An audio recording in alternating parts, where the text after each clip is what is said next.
How are you? Oh, I love your hair. Oh, thank See, you. Jay. Look, Timu. I know that's right. Oh my gosh, it looks really good. I It like it. looks so great. Thank you, thank you, thank you. So you guys was it a requirement that everyone in the cast had to be absolutely gorgeous? Jackie? Yes, yeah, but of course. yeah. You We're gotta get family. paid. And now we know what you want, girl. We know what you want to see. Not one ugly cousin or somebody like, come on now. No, you're right. It was a beautiful cast. It And the was. best part, it was a beautiful cast that can act. Ah, Okay. to the baby. Don't start. Don't start now. Don't Oh, start. Say it. I just want to know who taught baby girl the red carpet poses. Vivica A. Fox. Cause she be killing it on the carpet. No, but on the real, Vivica A. Fox, I witnessed it. I witnessed the lesson where she would, and I'm like, well, I wasn't expecting London to literally do it exactly like Viv. Oh no, she was. And it's funny the because they moves and the even, turns. to me, London looks like a baby Vivica to me. Like they look like they could be related. So Yeah. it's just, yes, it was Vivica. I can answer that for everybody. It was Viv. She was a quick study, though. She was a quick study. She was. I didn't know if it was Mona. Mona gave her the little tips, or if it was Vivica. Yeah, she learned quick, though. Yes. She's adorable. And can I tell you, knew her lines. Mhm, So mhm, professional. mhm. Matter of fact, she would know our lines if we kind of messed up. Yes, she would. Yes, she Wow. would. Did at the kitchen table. I remember that. Crazy. So we're here with some of the cast from the Lost Holiday. And can I tell you, I saw the film at ABFF. So to see everybody there and to look at the expression on your faces as you were watching the film and seeing the audience reaction, like, and afterwards, it was like, that's always a beautiful thing to me to have that privilege to see the creators look at their work, you know? Was that anybody's first time seeing the movie? In Miami? Yeah. In Miami it was? Okay. It was my first time. Well, Really? just the director, of course, he's seen it. Right. And Viv had seen like other cuts because she's a Right. producer on the film, so she had to see it in order to give notes. But she had not seen the final cut yet. I missed Miami. So do you know, like, my takeaway was that same-sex couples who have children have the same exact problems as man and wife. Heterosexual, yeah. Same gender, yeah. The same exact problems, because everyone's faced with the same thing, you know, the scrutiny of getting a child, the scrutiny of maintaining them, and then the scrutiny if one of the loved ones leave, except when you don't adopt, of course, it's like, it's not like nobody cares, but really, it's more eyeballs on the child when you do it this way, and it's for the safety of the child. Because now on the news every day we hear about a boyfriend killing a child. A mother just shot her 11-year-old last week, and I'm like, Oh my what God. did the 11-year-old do that the mother took her life? Like, are these people not on their meds or what? You know? Yeah, exactly. Yeah, that is the beauty of the Lost Holiday, is that it's a story about family. Yes. And we didn't focus on it being a gay couple. We didn't shove that down anyone's throat. It's Right. just a story about family, acceptance, no, discovery, acceptance. No, for my character, it was discovery, rejection, acceptance, love, and healing. Literally Right. in that order. So let me ask you, Jussie, did you feel in your character when Vivica came along, at first you were like dead against it, but then did it feel like you had a piece of him through her, and that's why you became at peace with it when you got to know her a little better? Absolutely. There's a scene where my character is talking to Duck, who is played Deshaun, who is played by Marquise Vilson, brilliant actor. And I say, and I'm talking about the baby, talking about London's character Ariel getting close to Cassandra and saying how she just clicked with her immediately, just like she did with Damien. And I've actually had a little bit harder of a time of her clicking as a father-daughter, you know what I mean? Because he's the fun dad. So Right. having that, and then saying maybe she sees something in Cassandra that reminds her of Damien, and then Duck saying maybe you do too. And absolutely, I think that what they do is both of them. Jason finds solace in Cassandra somehow, and as well as Cassandra finding solace in Jason somehow. That somehow they see Damien, this person that not only did they love in completely different ways, but they also are dealing with loss, grief, and the guilt that goes on when you are not necessarily on the best terms with someone when they leave, when they are taken away. Right. And that's something that they both find solace within each other. And it's such a sad story to tell, but it's also a joyful and a hopeful story in the sense that there is hope even after loss. There's peace that you can find after loss through grief.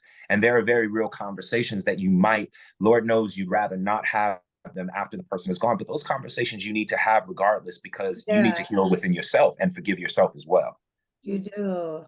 Jabari, when you got the role and you were all excited, how long was it before you figured out you was gonna die?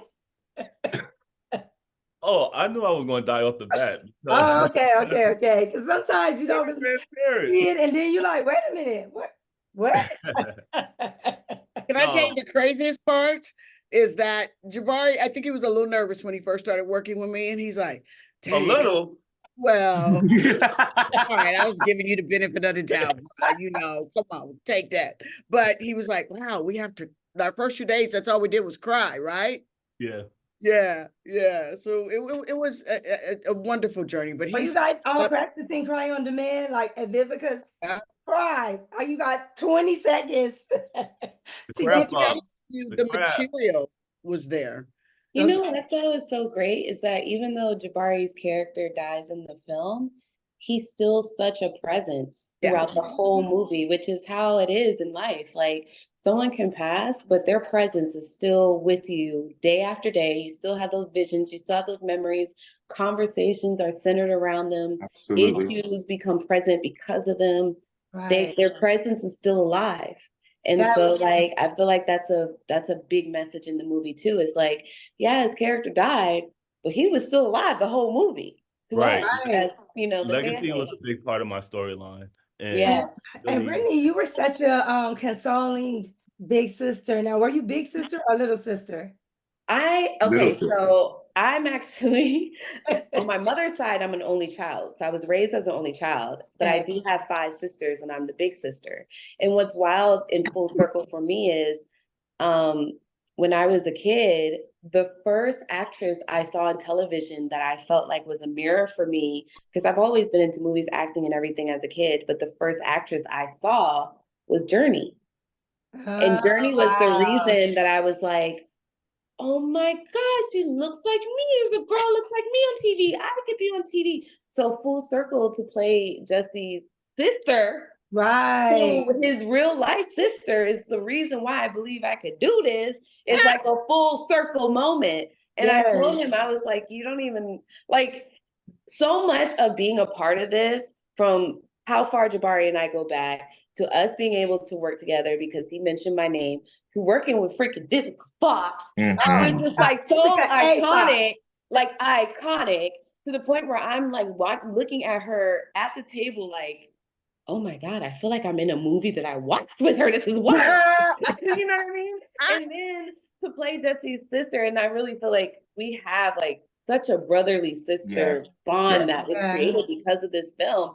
It's a lot of, like, God created something so beautiful from this for all of us, I feel like, What's so funny too is that I have never played opposite a woman playing my sister other than Journey and my other sister Jazz on our show on our own back in the 90s. So this is the first time that I've played a character that had a sister since 1995, and that was Journey and Jazz. So it's everybody know I'm a fan of the kid Journey. So I know.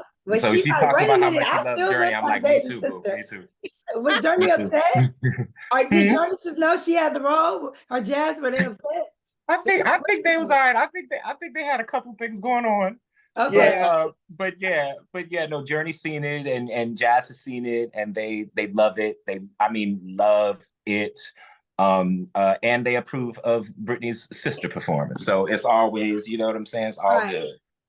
What made you say yes to the project, Vivica? What made you say yes, so let's do this film amongst? I know Jussie has like a slew of films that he's ready to produce. Why was this the one? Well, because it's Jussie. I mean, he's my nephew. To be honest with you, he just gave me a call and said, you know, I think I don't know, because you have to realize I was also finishing up directing my first film. And so when he hit me, you know, he was like, I'm like, what's up, nephew? He says, I need you. I'm going to do my next film and I cannot do it without you. Right. And really, that was all he really needed to say. And then he said it was with Tressa. And so for me, that's all like family, because I love working with people I know, I love, I trust, that I know are professional, good workers, and ain't gonna come at me with no bullshit, in a nutshell.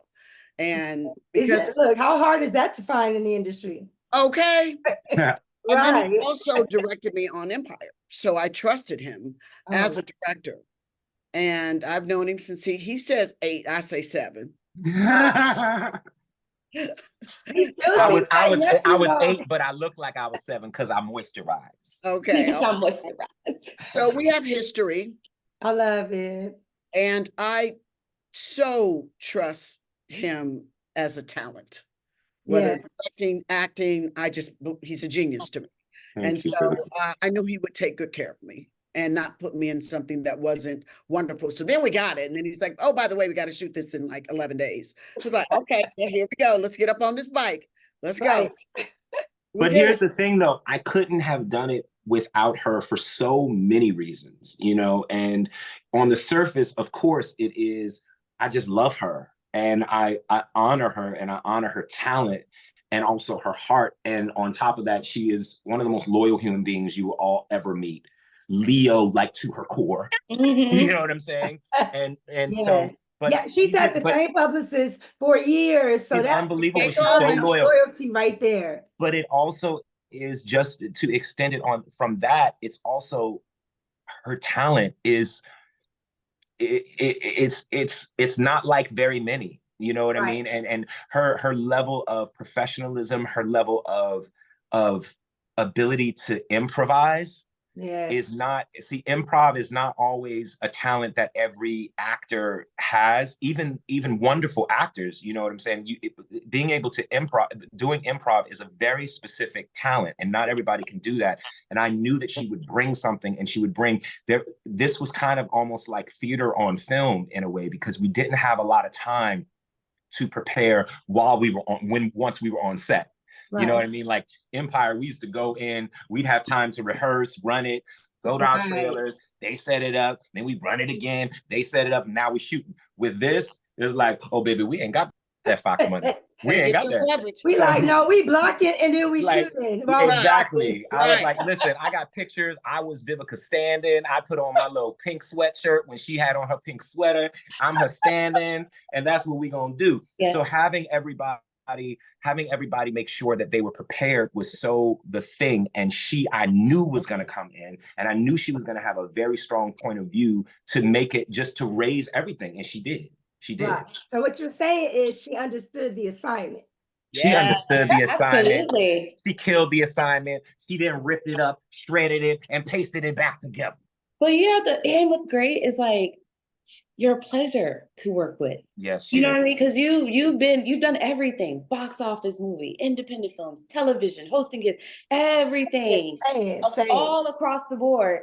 And you, like, with how legendary you are, you could walk on a set and treat people a certain way, but you don't. You walk on a set and you're there to be a collaborator. And that's so, it just filled my heart up, because it's like, not only do I admire you for your work, I inspire you as a human being. Absolutely. You know? She's like, wow, Vivica is like taking this all in, like. But she just, you know, she just deserves her flowers. And She people say that does, all the time. absolutely. People say She's that all the literally done time. it all. Let me And tell like, you, She deserves them all, and she just does. She no, does. I She was deserves born them and all. raised in LA, right? So I've been watching this woman since knowing she's Inglewood girl, okay, from the jump. But just the way she patterned everything, when she started her career, it was just said for longevity, but it's a mindset. Yes. So it's a mindset, and I hate that she's in Hollywood with all of these people, and you guys are. Is anybody from California or LA? I am. I'm from New York. LA? And I'm see, from Maryland. you see it, but I feel like everyone should see it. But the right people have seen it, and that's why you're able to, go like you go now. And this film is great. I just can't wait till Thank you. is it going to the box office? Yes, Yeah, September September 27th. 27th. September Okay, the 27th will be in 27th. theaters. Yeah. I cannot wait because it's hard to find a good film now. Yeah. Especially a good Black family film. It's always something, that one thing you're like, Oh, here we go again. right. I also It's just think, but I unpredictable. also, but you know what I think, and I'm gonna just say this. I believe that every last one of these films, whether we think that it is brilliant story or whether we don't necessarily think that it's a brilliant story, it is so necessary and it is worthy to be made. And I believe that all films, all art touches somebody. So I may create something on my iPhone that somebody else may be like, yo, this is crap. But then I post it and somebody else is touched by it. So things affect people. There are movies that I freaking love that my siblings might be like, bro, that is the worst movie on the face of the planet. And I'm just like, okay. And then there's movies that what they mood love. you were in that day. You know what I'm saying? So it's just a thing of I want us to realize that we have to celebrate, entertain, and welcome, even if we don't necessarily watch it or we have to welcome all artistry and all different sides of the playing field from our community, because Black folks are creating projects and they are creating important projects, whether it looks like what we're used to in the European way of cinema or whether we're used to the way, because the way that people tell stories in tribal cultures in Africa was completely different than the way that the Romans may have or the Greeks may have told it. You know what I'm saying? So for that, we have to understand it is a way to tell stories, and there's not one specific way. I'm proud of the way that we're telling it, but I just want to make clear that all of those stories that are being told are necessary, I believe. Right. But there's something that any type of person can take away from all the different scenarios in the situation. A mother who didn't bond with her child when he was here, just being a single dad, same sex with a child with somebody, and then that person's walked away. I have two friends that they broke up and they were women and they had a baby, and the birth mother was the one who didn't want the child in both situations. The other one took the child, the birth mother. Oh, wow. And these are beautiful children. We're always like, look, if things don't work out, just give them to me. You know what I mean? Like, wow. So girl, tell me who that story is. That might be my third film. Oh, yeah, they're right here in Atlanta. Okay. Right here in Atlanta, Georgia. Yes, and the child is freaking gorgeous. You guys will be like, what? And I talked to the mom. She was like, oh, well, I hope they're happy. Like, but they still are in communication. Just not together. Therapy, yeah. I mean, it might be, but this film, everyone, every actor, every actress, amazing. Thank you so much. And I'm like a real film type of critic person. You're a film connoisseur. Right. I'm a film connoisseur, and I would be like, no, I wasn't doing it for me, or I would just decline the interview if I really wasn't feeling it. But nothing Vivica is a part of. Vivica, I know that's right. I know that's right. It's garbage. Everything is amazing down to her wig line. I know I'm gonna see this wig. Ass hunting. Period. Okay. Might be having a hairline show for you. I love it. Thank you guys so much for your time. Welcome. September 27th. Yes, Yeah. September 27th. Thank you so Yes. much. And let me tell you, the audience that's listening, if you can't go opening weekend, buy a ticket opening weekend because those numbers are so important. Buy the ticket, exchange it later, opening weekend, that's when we need the numbers. So please go and see the Lost Holiday, please. Thank you. Thank you so much. Thank you. All right, you guys are upscale with Jonelle. Can everybody give me a drop individually and say I'm upscale with Jonelle? Hey there, darlings. It's your girl, Vivica Fox. I'm upscale with Janelle. Hey, I'm Jussie Smollett, and I am upscale with Janelle. What's good, people? I'm Jabari Red, and I'm upscale with Janelle. Hey, loves. I'm Brittany S. Hall, and I'm upscale with Janelle. All right, and we out. We out. Thank you, Thank Janelle, so much. you. Thank you We very much. appreciate Thank you. you. Cheers. Bye.